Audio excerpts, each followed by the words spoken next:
قومی آواز کے ناظرین خوش آمدید۔ میرے رب کی لاٹھی بڑی بے آواز ہے، کب کس کی گردن کہاں سے دبوچ لے کچھ نہیں پتا ہوتا۔ بس ایسا ہی کچھ مودی قصاب کے ساتھ ہونے جا رہا ہے۔ مظلوم مسلمانوں کا قتل عام، بے گناہوں کی عزت کا جنازہ نکالنے والے مودی کو آج پھانسی کے پھندے پر چڑھانے کی تیاری مکمل ہو چکی ہے۔ مودی امیت شاہ کی پھانسی کا فیصلہ ہو چکا۔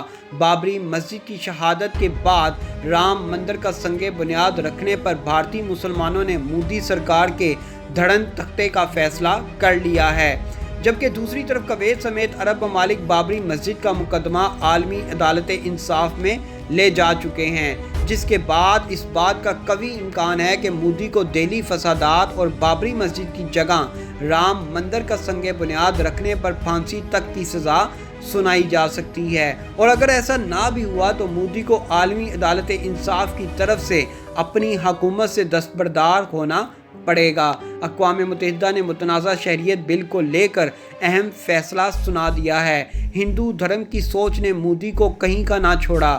عالمی عدالت انصاف اور اقوام متحدہ نے انتہا پسند جماعت بی جے پی اور مودی پر بڑی پابندیاں عائد کر دی ہیں۔ آج کی ویڈیو میں ایسے چشم کشا انکشافات بھی آپ سے شیئر کریں گے جو اس بات کا ثبوت ہیں کہ دہلی فسادات کے پیچھے کون سی بیرونی طاقتیں بھی ملوث تھیں۔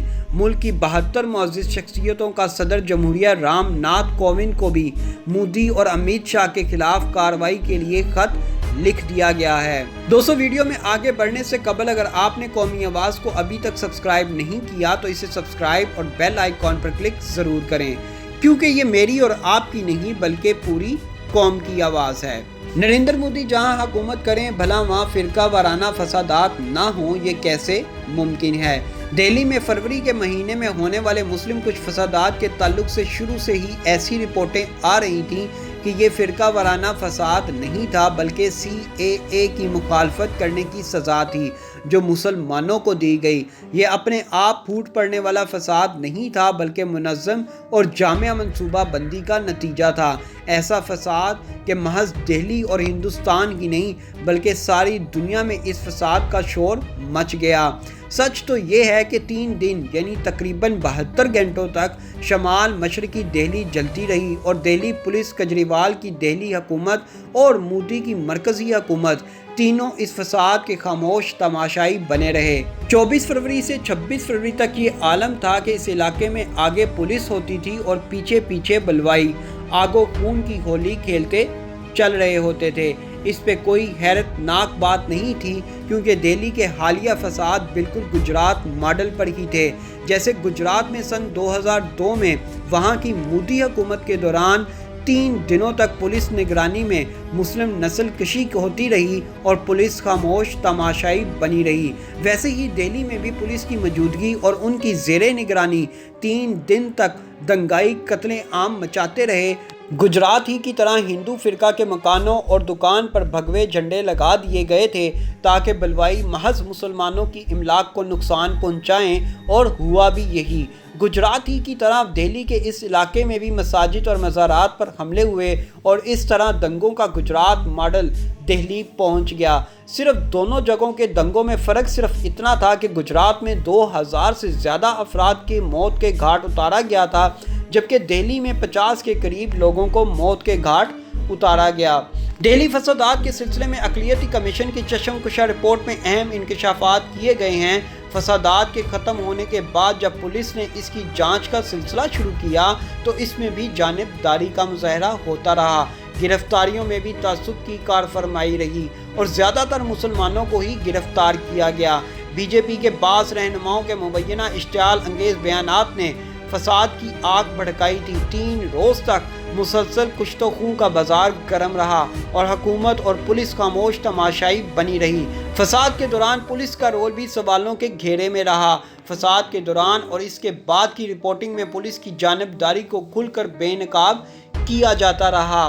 دہلی فسادات کے بعد ہونے والی تحقیقات میں اس بات کا انکشاف کیا گیا ہلاک ہونے والے 52 افراد میں سے 40 مسلمان ہی تھے۔ نقصان بھی سب سے زیادہ مسلمانوں کا ہوا۔ دہلی پولیس کی جانب سے جو چارج شیٹ داخل کی گئی ان میں بھی فساد کا الزام مسلمانوں کے سر پر ڈالا گیا، جبکہ B J P leader Kapil Mishra کی اشتعال انگیز تقریر کے خلاف کوئی کارروائی نہیں کی گئی۔ یہ ہے انتہا پسند ہندو وزیر اعظم کا اپنے ملک میں اقلیتوں کے ساتھ ظالمانہ سلوک۔ دہلی اقلیتی کمیشن دہلی حکومت کا ایک آئینی ادارہ ہے۔ اس نے فسادات کی تحقیقات کے لیے ایک کمیٹی تشکیل دی تھی جس کے چیئرمین سپریم کورٹ کے advocate on record M R Shamshad تھے۔ اس تحقیقاتی کمیٹی نے بڑی جاں فشانی کے ساتھ اپنی رپورٹ تیار کی جو کہ دہلی کے لیفٹیننٹ گورنر، وزیر اعلیٰ اور نائب وزیر اعلیٰ کو پیش کی جا چکی ہے۔ یہ انتہائی چشم کشا رپورٹ ہے اور اس سے ان الزامات کی تصدیق ہوتی ہے جو پولیس اور بی جے پی رہنماؤں پر عائد کیے جاتے رہے ہیں۔ رپورٹ میں B J P leader Kapil Mishra کا نام لیا گیا اور کہا گیا کہ ان کی تقریر کے بعد فساد شروع ہوا تھا۔ اس میں وزیر داخلہ امت شاہ اور یو پی کے وزیر اعلیٰ یوگی آدتیہ ناتھ کی تقریروں کو بھی ذمہ دار ٹھہرایا گیا۔ رپورٹ میں حیران کن طور پر امت شاہ کو ہدایت دینے والا کوئی اور نہیں، اس ملک کا انتہا پسند وزیر اعظم نریندر مودی ہی تھا، جو اسٹیٹ کا ہیڈ ہونے کے ناطے امن و امان کی صورتحال کو کنٹرول کرنے کا ذمہ دار ہوتا ہے۔ رپورٹ میں 11 مساجد، 5 مدرسوں، 1 درگاہ اور 1 قبرستان کی تفصیلات دی گئی ہیں جن پر فساد کے دوران حملہ ہوا تھا اور جن کو نقصان پہنچایا گیا تھا۔ حملہ آوروں نے خاص طور پر مسلم عبادت گاہوں، سکولوں یعنی مسجدوں اور مدرسوں پر حملے کیے، ان کو نقصان پہنچایا اور قرآن مجید کے نسخوں کو نذر آتش کیا، جبکہ فسادات کے دوران مسلم پڑوسیوں نے مسلم اکثریتی علاقوں میں غیر مسلم عبادت گاہوں کی حفاظت کی۔ فساد کے نتیجے میں بڑی تعداد میں علاقے کے مسلمان بے گھر ہو گئے تھے۔ اقلیتی کمیشن رپورٹ منظر عام پر آنے کے بعد عالمی عدالت انصاف نے نوٹس لیتے ہوئے مودی سرکار کے خلاف سخت سے سخت کارروائی کے احکامات دے دیے گئے ہیں۔ جہاں مودی امت شاہ کے خلاف اقدام قتل کے مقدمات قائم کیے گئے ہیں۔ دی ہندو اخبار کی رپورٹ کے مطابق اگر عالمی عدالت انصاف میں اقلیتی کمیشن رپورٹ کو بنیاد بنا کر مقدمہ چلایا گیا تو مودی اور امت شاہ کو سخت سے سخت سزاؤں کا سامنا کرنا پڑ سکتا ہے، جس میں 52 بے گناہ افراد کے قتل میں ملوث ہونے کے الزام میں مودی اور امت شاہ کو پھانسی کے پھندے پر لٹکایا جا سکتا ہے۔ دوسری طرف اقوام متحدہ نے اقلیتی کمیشن رپورٹ آنے کے بعد مودی سرکار کو وارننگ دے دی ہے کہ فوری طور پر متنازع شہریت بل کو ختم کیا جائے، وگرنہ اقوام متحدہ کی طرف سے عالمی پابندیوں کی سفارش کی جائے گی۔ رپورٹ میں کہا گیا کہ یہ فساد منصوبہ بند تھا۔ مسلح ہجوم مختلف علاقوں میں گیا، اس نے لوگوں پر حملہ کیا، املاک اور کاروبار کو لوٹا اور جلایا۔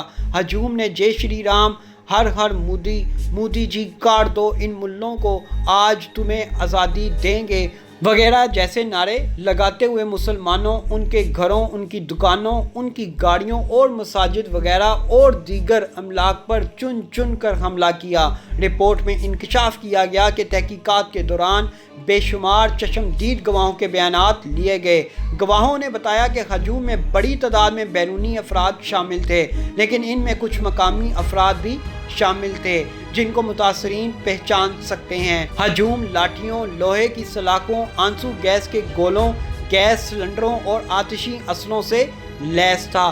تحقیقات کمیشن میں انکشاف کیا گیا کہ دہلی فسادات میں بار بار ایمرجنسی کال نمبروں پر فون کیے گئے، لیکن اس کے باوجود مودی کے احکامات کی وجہ سے پولیس نے ایک فون کال تک نہیں سنی، جس سے صاف ظاہر ہوتا ہے کہ مکمل پلاننگ کے ساتھ ہی دہلی فسادات کروائے گئے، جس کے بارے میں پولیس کو سب معلوم تھا۔